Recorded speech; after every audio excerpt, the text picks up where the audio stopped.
اللہ الرحمن الرحیم۔ ناظرین محترم السلام علیکم ورحمۃ اللہ وبرکاتہ۔ ناظرین محترم، آج ہم سماعت فرمائیں گے اگر کسی لڑکی کا زبردستی نکاح کیا گیا، یعنی مثال کے طور پر دلہن سے اجازت بھی نہیں لی گئی اور اسی طرح جو پیپر ہوتا ہے، نکاح نامہ ہوتا ہے، اس نکاح نامے پر سگنیچر بھی اس سے نہیں کروائے گئے، بٹ زبردستی سرپرست نے کسی لڑکے سے نکاح پڑھوا دیا، تو اس نکاح کی کیا حیثیت ہے؟ تو یاد رکھے مذہب اسلام میں، فقہ حنفی میں، عاقلہ بالغہ مسلمہ لڑکی کی رضامندی یہ شرط ہے۔ تو اگر لڑکی نے پیپر پر سگنیچر بھی نہیں کیے اور وہ راضی نہیں ہے، زبردستی بس سرپرست نے لڑکی کا جو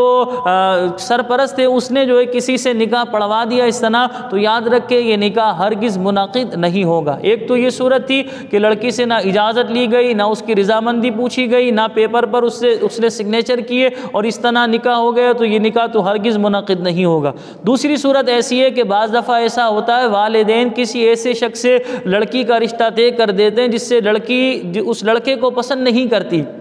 تو اب ایسی صورت میں قاضی صاحب یا لڑکی کے سرپرست اجازت لینے کے لیے گئے، لڑکی ناراض ہے اور وہ رو رہی ہے اور اس سے اجازت لی گئی، اس نے اجازت بھی دی روتے روتے اور وہ راضی نہیں ہے، اجازت دے دی، اسی طرح پیپر پر سائن بھی کر دیے اور راضی نہیں ہے اگرچہ اس نے سائن بھی کر دیے، اب یہ نکاح اس طرح پڑھایا گیا تو یاد رکھیں یہ نکاح منعقد ہو جائے گا۔ اس نکاح کو کہا جائے گا کہ اس نکاح میں، یعنی یوں سمجھیے اس نکاح میں ظاہری طور پر لڑکی کی رضامندی تو نہیں تھی، لیکن قلبی طور پر اس کی رضامندی، بلکہ قلبی طور پر تو لڑکی کی رضامندی نہیں تھی، لیکن ظاہراً لڑکی نے اجازت دی ہے اور سائن بھی کریں، سائن کرنا اس بات کی دلیل ہے کہ ظاہری طور پر لڑکی نے اس نکاح پر راضی ہے، تو یہ نکاح تو شرعی اعتبار سے منعقد ہو جائے گا۔ تو دونوں صورتیں ہم نے آپ کے سامنے بیان کر دی کہ اگر لڑکی کے سرپرست نے جبراً زبردستی نکاح کیا تو اس کی دو صورتیں بنتی ہیں۔ پہلی صورت یہ ہے کہ لڑکی سے اجازت لینے کے لیے گئے، اجازت بھی لڑکی نے زبان سے نہیں دی،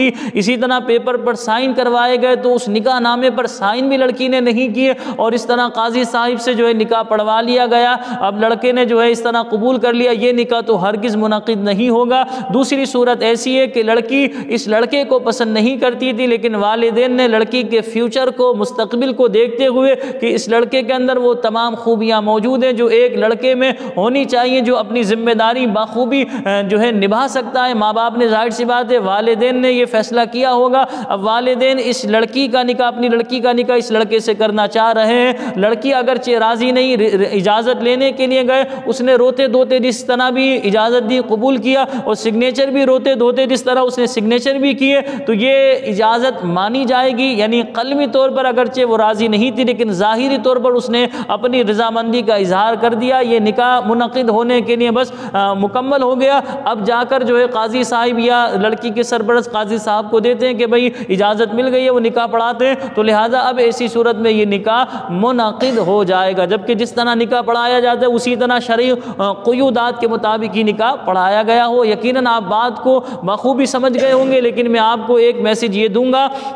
کہ والدین کو چاہیے کہ اپنی اولاد کی رضامندی، ان کی رضا کو بھی ملحوظ رکھا جائے، کیونکہ آج جس پرفتن دور سے ہم گزر رہے ہیں یہ پہلے والا دور نہیں کہ والدین نے جو فیصلہ کر دیا بچوں نے مان لیا۔ آج کے دور میں جس طرح سوشل میڈیا عام ہے، اسی طرح جدید ٹیکنالوجی عام ہے، تو لہٰذا لوگوں کی سوچوں میں بھی فرق آیا ہے، تو لہٰذا اب ایسی صورت میں والدین کو چاہیے بچوں کی رضامندی کو بھی ملحوظ رکھا جائے، ان کی رضا کو، ناراضگی کو، تو لہٰذا اگر والدین بچوں کی رضامندی کو ملحوظ رکھیں گے تو اس میں نقصانات نہیں ہوں گے، اور والدین اگر بچوں پر جبر کریں گے، اس طرح زبردستی کریں گے تو بچے باغی ہو جاتے ہیں اور ماں باپ کے لیے دل میں نفرت پیدا کر لیتے ہیں۔ یقیناً آپ مسئلے کو بخوبی سمجھ گئے ہوں گے، مجھے اپنی دعاؤں میں یاد رکھیے گا۔ السلام علیکم ورحمۃ اللہ وبرکاتہ۔